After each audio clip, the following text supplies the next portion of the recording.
Bolalarda soch to'kilishi nafaqat rahit belgisi, balki noto'g'ri sostavli shampunlardan foydalanganingizda bo'lishini bilarmidingiz?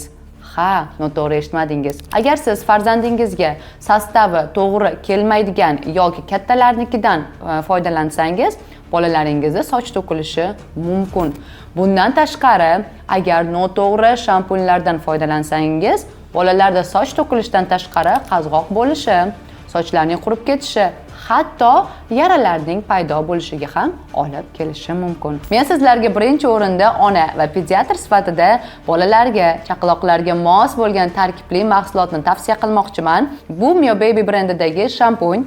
Uning tarkibida hech qanday parabenlar, sulfatlar va kimyoviy moddalarning va hattoki hid beruvchi vositalarning bo'lmasligi chaqalog'ingiz terisida, boshida hech qanday toshmalarni keltirib chiqarmaydi. Agar siz ham shu shampundan foydalanmoqchi bo'lsangiz, pastdagi tugmani bosib, buyurtma berishingiz mumkin.